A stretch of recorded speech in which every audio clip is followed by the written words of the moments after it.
everyone, welcome back to the Start Edu. Today we continue our first chapter of geography. And अगर आपने मेरी इससे पहले वाली वीडियो नहीं देखी है, इसका फर्स्ट पार्ट नहीं देखा है, तो उसका लिंक मैं आपको आई बटन में दे दूँगी. सो प्लीज़ विज़िट ज़रूर कीजिएगा. और भी इससे रिलेटेड बहुत सारी वीडियोज़ हैं जो आपको मेरी चैनल पे देखने को मिल जाएंगे. आज हम आज का वीडियो शुरू करते हैं. तो हमने पिछले वीडियो में पढ़ा था about the all the planets. आज हम पढ़ेंगे सन के बारे में. सन क्या है? सन क्या करता है? It's provide the pulling force मतलब अपनी तरफ खींचता है सारे सोलर सिस्टम को. ठीक है, तभी वो क्या है, जितने भी प्लैनेट्स हैं वो सब उसके चारों तरफ घूमते हैं. क्यों घूमते हैं? क्योंकि उसके अंदर एक ऐसा पुलिंग फोर्स है जो सबको अपनी ओर खींच कर रखता है. और सन जो है सबसे बड़ा सोर्स है हीट और लाइट का सभी के लिए. और सन की हमारे अर्थ से दूरी कितनी है? अबाउट 150 मिलियन किलोमीटर्स दूर है हमारे अर्थ से सन. पर हमें देखने में कितने पास लगता है ना. जो आपका सन है, इसको सोलर सिस्टम या हम कह सकते हैं सोलर एनर्जी भी हम कह सकते हैं. तो ये कहाँ से आया है? ये आपकी एक रोमन मेथोलॉजी है सोल, वहाँ से उसका मतलब है सन गॉड, और सोलर का मतलब है रिलेटेड टू द सन. जो इजी तरीका है, मतलब कई बार हमें ना छोटे छोटे बच्चों को भी याद नहीं होता, कई बार हम भी भूल जाते हैं कि इनका जो पैटर्न है वो क्या है. एक ही पैटर्न में हम इनको आगे पीछे तो कर नहीं सकते. ये जिस पोजीशन पर बैठे हैं हमें उसी पोजीशन पे प्लैनेट्स की जो है प्लैनेट्स को याद करना होता है. तो कई बार हम भूल जाते हैं, तो उसको याद करने का एक बहुत ईजीएस्ट तरीका है, that is my very efficient mother just serves nuts. मतलब मेरी बहुत अच्छी माँ ने मुझे अभी भी नट्स दिए हैं खाने को. तो इनके जो फर्स्ट वर्ड्स हैं वहाँ से आप प्लैनेट्स के नेम याद कर सकते हो. जैसे माई से एम निकाल के मरकरी, वेरी से वी निकाल के वीनस, एफिशिएंट से ई निकाल के अर्थ, मदर से एम निकाल के मार्स, जस्ट से जे निकाल के जुपिटर, सर्व से एस निकाल के सैटर्न, अस से यू निकाल कर यूरेनस, और नट्स से एन निकाल कर नेपच्यून. तो इसी वे में आप इसका पूरा पैटर्न याद कर सकते हैं. हमारे जितने भी ये 8 प्लैनेट्स हैं सोलर सिस्टम के, ये जो है अपने एक फिक्स पाथ में जो है सन के चारों तरफ चक्कर लगाते हैं, जिसको हम बोलते हैं ऑर्बिट्स. और जितने भी ये पाथ होते हैं सब एलोंगेटेड होते हैं, सब अलग अलग होते हैं. कभी भी एक दूसरे से टकराएंगे नहीं, एक दूसरे के रास्ते में नहीं आएंगे. वीनस और अर्थ को हम ट्विंस कह सकते हैं, बिकॉज ये साइज़ में भी सेम है और शेप में भी सेम है. तो हम इनको ट्विंस ब्रदर या सिस्टर कह सकते हैं. ठीक है, वट एवर आपको ब्रदर बनाना है या सिस्टर बनाना है वो आपके ऊपर है, लेकिन है ट्विंस है.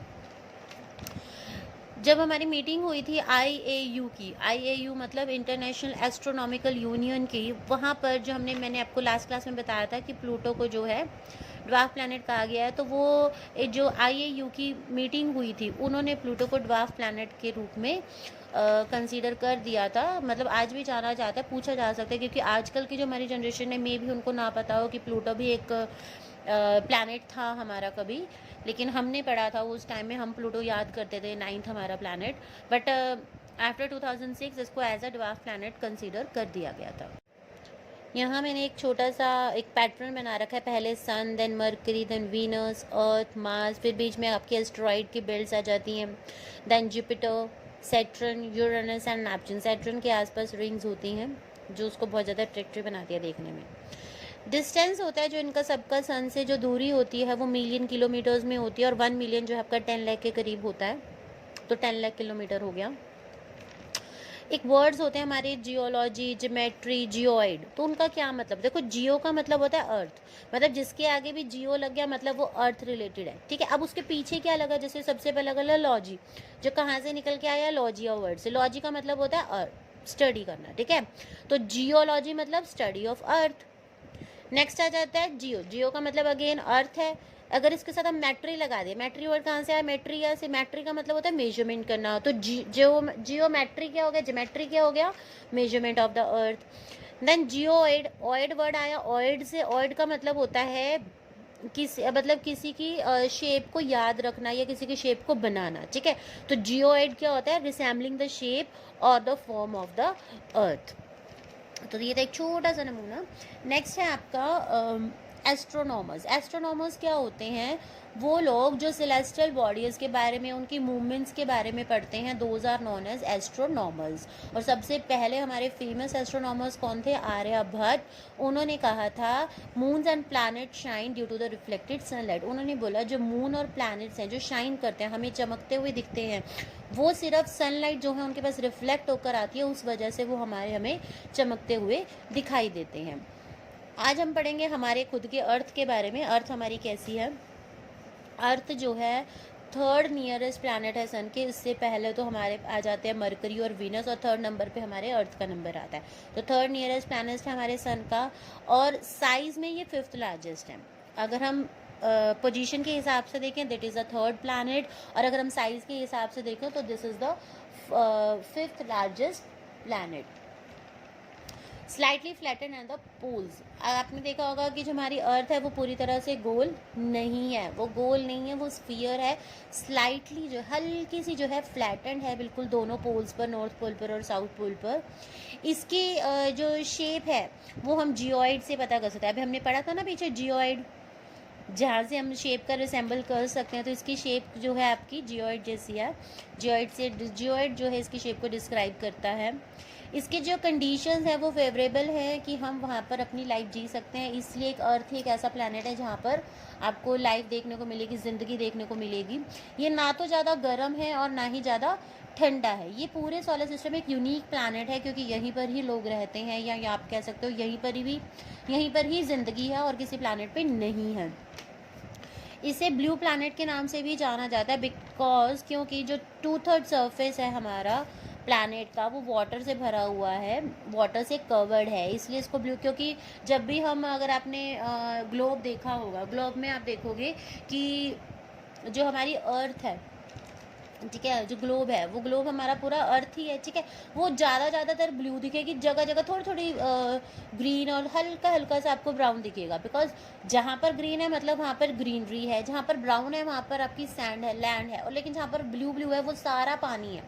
आज के टाइम में थोड़ा कम है, लेकिन पहले यही था कि सब पर देखने में हम आज भी हमें, जैसे अगर हम ग्लोब खरीद के लाता तो हम उसमें ज़्यादातर ब्लू कलर ही देखने को मिलता है, इसलिए हम अर्थ को जो है ब्लू प्लैनेट भी कहते हैं। जो लाइट ट्रेवल करती है, लाइट की ट्रेवल करने की जो स्पीड है सनलाइट से हमारी अर्थ की तरफ, वो है 3 लाख किलोमीटर पर सेकेंड। 3 लाख किलोमीटर पर सेकेंड की स्पीड से जो है लाइट ट्रेवल करके आती है सन से हमारे पास।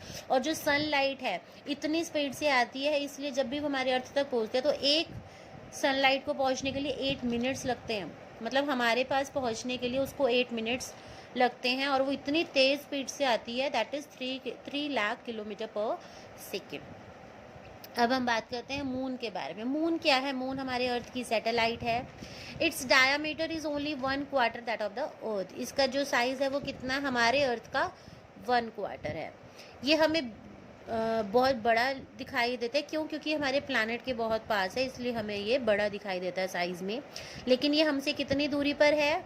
3,84,400 किलोमीटर की दूरी पर है, लेकिन हमें ये पास दिखाई देता है बिकॉज ये बहुत पास है हमारे, बड़ा भी दिखाई देता है हमें।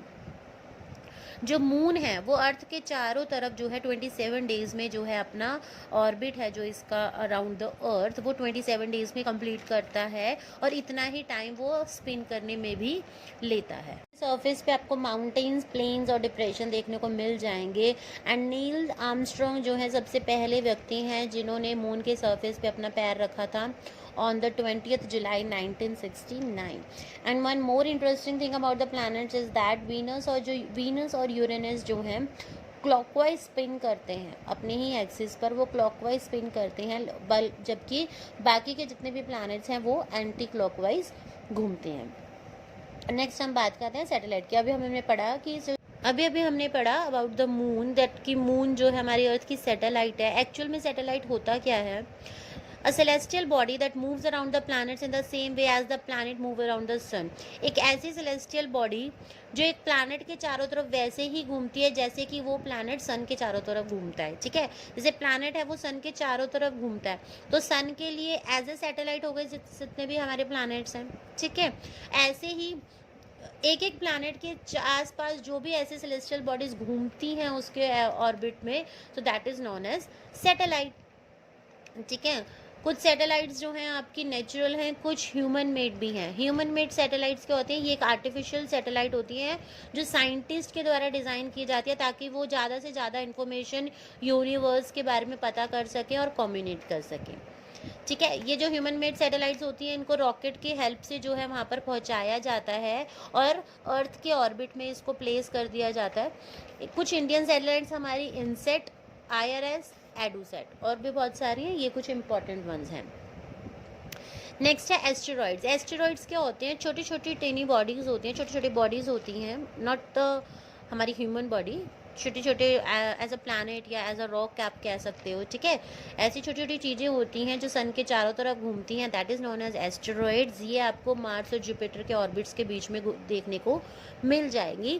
साइंटिस्ट बिलीव करते हैं कि जो एस्टेरॉइड्स हैं ये किसी प्लैनेट्स के छोटे छोटे पार्ट हैं जो बहुत साल पहले जो है एक्सप्लोड हो गया था, मतलब एकदम से फूट गया था, और उसके जो पार्ट्स हैं वो एज एन एस्टेरॉइड्स जो है मार्स और जुपिटर के ऑर्बिट के बीच में आपको देखने को मिल जाएंगे। मेटेरॉइड्स क्या होते हैं, these are the small pieces of the rocks which move around the sun. ठीक है, जो मेटेरॉइड्स हैं वो क्या होते हैं, वो छोटे छोटे पीसीस होते हैं पत्थर के जो सन के चारों तरफ घूमते हैं। Due to the friction with the air they get heated up and the burn. ठीक है, फ्रिक्शन की वजह से, हवा के साथ जब उनकी फ्रिक्शन होती है, जब वो एकदम से इकट्ठे होते हैं तो वो क्या होता है, एकदम से गर्म हो जाते हैं और बर्न करने लग जाते हैं, जिसकी वजह से एक लाइट छोड़ते हुए चले जाते हैं। ये एक मेटेओर क्या होता है, ये तो थे मेटेरॉइड्स जो पूरी तरह से हीट हो जाते हैं और बर्न हो जाते हैं और लाइट क्रिएट करते हैं, जब जैसे ही होते हैं तो एक लाइट सी निकलती है इनमें से। मेटेओर्स क्या होते हैं, मेटेओर्स क्या होते हैं जो पूरी तरह से बर्न नहीं होते और वो धरती पर गिर जाते हैं और धरती में छेद कर देते हैं कहीं जहाँ पर भी ये गिरते हैं। ठीक है, वो होते हैं हमारे मेटेओर्स। एक वाइट कलर का ब्रॉडबैंड होता है जो हमें एक वाइट ग्लोइंग पाथ की तरह लगता है स्काई में, जिस वो होता है हमारा मिल्की वे गैलेक्सी। ठीक है, और इसको हम ऐसे कह सकते हैं जैसे कि स्काई में ना कोई लाइट की नदी बह रही हो, इस टाइप की ये देखने को मिलती है, that is known as Milky Way galaxy. ये ऐसी देखने में लगती है कि नदी जैसी लगती है, इसलिए इसको हम आकाश गंगा भी कहते हैं।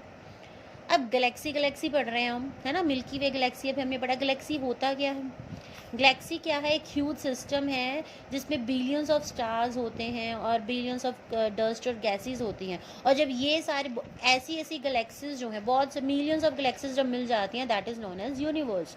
जैसे कि सबसे पहले ह्यूमन होता है, ह्यूमन के चारों तरफ अर्थ हो गई। ठीक है, अर्थ के चारों तरफ हमारे सोलर सिस्टम है, सोलर सिस्टम के बाद हमारा आ जाता है मिल्की वे गैलेक्सी, और जब ये गैलेक्सीज बहुत सारी इकट्ठी होकर मिल जाती हैं तो वो हमारा बन जाता है एक बहुत बड़ा यूनिवर्स। तो ये था all about our chapter first of geography of class 6। I hope आपको पसंद आया होगा और इंटरेस्टिंग भी लगा होगा। So please like, share and subscribe my channel and also press the bell icon. Thank you, bye.